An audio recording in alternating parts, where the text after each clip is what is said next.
Well, my guest today is country music legend Johnny Lee. He is a member of the Texas Country Music Hall of Fame, and in 1968 he began a 10-year working relationship with Mickey Gilley at the world's famous nightclub Gilley's in Pasadena, Texas. And in 1979, Lee's first screen role was in a 1979 TV movie, The Girls in the Office, starring Barbara Eden and Susan St. James, and he was then asked to perform in the film Urban Cowboy, which of course starred John Travolta and Deborah Winger. Well, Johnny Lee's hit song Looking for Love landed his first gold record. The song spent 3 weeks at #1 on the Billboard Country Music Charts and #2 on the Pop Music Charts, later becoming one of the top 100 best country songs of all time. So when not traveling and performing, Johnny can be seen on many celebrity hunting and fishing shows, and even with a string of top 10 hits such as One in a Million, Bet Your Heart on Me, Cherokee Fiddle, to name a few. So ladies and gentlemen, let's welcome country music legend and superstar Johnny Lee. Welcome to the program. Thank you, Doc. That's a pretty good build-up you built up there. Well, I think you deserve it. I think you deserve it. You have had such an incredible, stellar career. And let me just kind of start off right now. How are you doing? Doing great, man. I've been dealing with Parkinson's for the last couple of years. Had brain surgery, and I'm doing great, though. Well, let's talk about your brand new album. And what was the inspiration behind the new album? Well, it was time for me to make some new records for my fans, out on the road, and so I started writing this title song, "Everything's Gonna Be All Right." Actually, a couple of years ago, before everything wasn't all right, And my friend Tony Ramey came to meet me at a show that I did in Fort Worth. I played it for him. He said he liked it. He made up a couple of verses right there on the spot, and so we let it go, And a couple of years later, I did some other work, but I did this album, and I called Tony up. I said, "Man, do you remember the verses you wrote?" He said, "No, I don't remember." But I said, "Okay, rewrite them, because try to remember them, because I want to record this thing and put it on my record." And so he did, and bless his heart, and sent me the tape, and I fell in love with it, and I recorded it, and boom. Sony Records loved it and picked it up, and I'm flabbergasted about it. I love it. I have listened to your whole album. I know it's going to be released soon. And of course, the title track, "Everything's Going to Be All Right." I've fallen in love with that song. And there's the album cover, ladies and gentlemen, right there. And wow, when I listen to this song, there is just this sense of peace that comes over me, that as I listen to it and hear you sing it, we need to realize that even during these crazy times, everything is going to be all right. Yeah, it is. The bigger king is on the throne in heaven, and everything's going to be all right. That's all there is to it. That's it. That's it. And I have listened. Like I said, I've listened to all of the songs, and it was kind of funny because as I was listening to some of the songs on the album, I recognized a great voice there. You actually did a song with Kelly Lang, who is just a great person. I've had the opportunity to interview her. What was it like singing with her? Well, I didn't really sing with her. She sent me this song, and I fell in love with it. I said, "Wow, where'd you get that?" She said, "I wrote it." I said, "Wow, why don't you release it?" And she said, "No, I want you to cut it." So when that song came about, I Know Me, we went to dinner together on a cruise, and she was asking me a bunch of questions. I don't remember the conversation, but she came up with this song from the meeting we had at dinner, and so wow, it's a heavy song. It is a heavy song, but wow, I love that song. There was another song on the album that I think it's, you're going to have to remind me of the title. driving your husband to drinking. And Yeah. when I heard that song, I kind of started laughing, and I'm thinking, if this song was written back in the days when you were performing at Gillies, that should have been their theme song. Yeah. I found that is in a bar in South Texas where Willie Nelson usually plays. And I walked through this bar, and that saying was written on the wall. I said, man, I hope I'm the only one that really realizes that there's a song there. So me and a guy named Donnie Crum wrote that song. And if you drive your husband drinking, drive him here. It's a fun song, man. It is a fun song, and I always like to take albums. I like to get into my truck.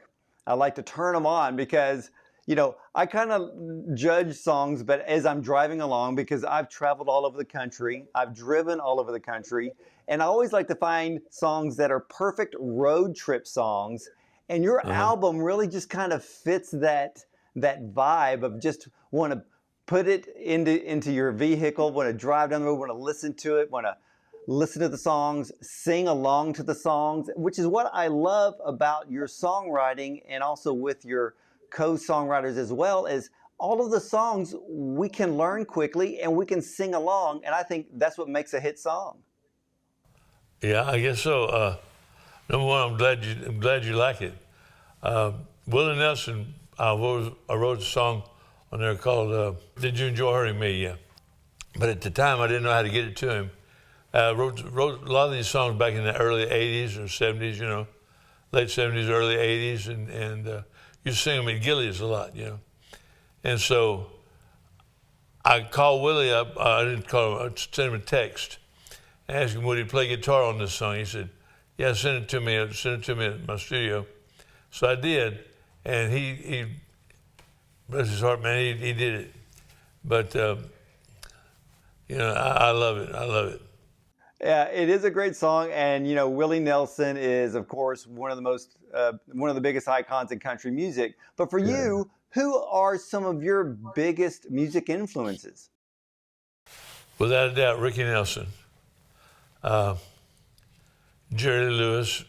I got to say Mickey Gilley, man, because But I guess music back in the '50s, the whole doo-wop thing got into me, Somebody asked me, how'd you get into music? I said, I didn't, it got into me, And I used to ride the horse and herd cattle, and I'd make believe I was singing, in front of thousands of people. And Ricky Nelson was the first guy that I really admired, because seemed to me he would be on the show, and he would screw up, but then at the end of the show, he would sing a song and get the girls. So I got to do that. When I think back of your song "Looking for Love" and thinking about Urban Cowboy, those are my later high school years, so to speak. And believe it or not, it was kind of funny because I remember, we're both Texas boys. You're from Texas City. I live outside of Houston. And I remember back in the day, I was at the venue, which used to be called the Summit, and the Bee Gees were in town, and we had tickets, 6th row. And during the encore, none other than John Travolta stepped out on stage, and it's because he was in town filming Urban Cowboy.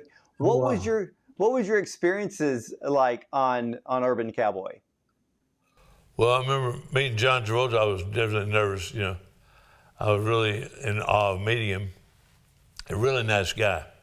And I was also in awe of meeting Deborah Winger, Scott Glenn, and Pam and Uncle Bob and everybody. That whole trip, man, it was unreal for me. I figured that movie coming to town, and I figured it would either catapult our careers up 10 years or set us back 10 years. So fortunately, it set us up. Well, Yeah, what was Stardom like? That when the movie came out and Looking for Love became this monster hit, How did life change from being at Gillies, doing that a 10-year stint at Gillies, and all of a sudden here you are on the national stage? Yeah, my dreams have come true. You know, I was often dreamed about going to some place I'd never been before, and getting people coming to see me that never seen me before, didn't know who I was, and I didn't know who they were, and it was unreal. I met so many people during that time. Steve Howe and Rick Sutcliffe, the L.A. Dodgers, Tommy Lasorda, and I met President Reagan and Vice President George Bush, and Pete Conrad, a bunch of astronauts, and it was unreal, man. It was unreal. I couldn't believe it. Wow, it's I hear so many stories from recording artists of how they began, what the career was like, and still loving to record. I think there's so much life. There's some type of life force in music, because one thing I've noticed about music artists like yourself and others, it just promotes longevity.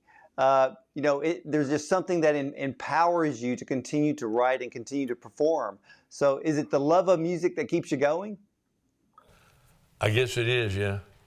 Like I said, these songs that were put on this album, I wrote them a long time ago, with the exception of Everything's Gonna Be All Right. And I figured, what the heck, might as well put it on record, If my career is going to go south, I want to be the one to kick the horse. And so I put them on there, and woe and behold, it become my legacy album. Well, you've done a fantastic job on this album. Everybody working together to bring these great songs to life. And ladies and gentlemen, when this album debuts, you need to get the single right now. Everything's going to be all right. It is uplifting. It's inspiring. And at the same time, Johnny, and especially for me, as I said in the beginning of the interview, that song just brings an amazing amount of peace, again, during these uncertain and these crazy times. But of course, you definitely give all praise to God for that, and I can definitely associate and agree there. Yes, sir, that's right. It's one of them songs that it wasn't meant to be for me to finish it a couple of years ago, Maybe it wouldn't have had the impact it has on everybody right now.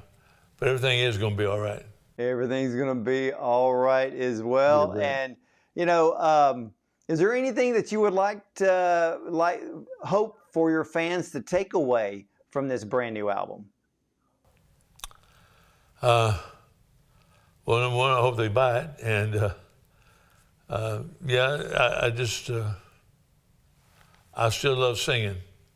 That's what I was born to do. I'll do it till I die. And, I want to get the album and enjoy it. That's all.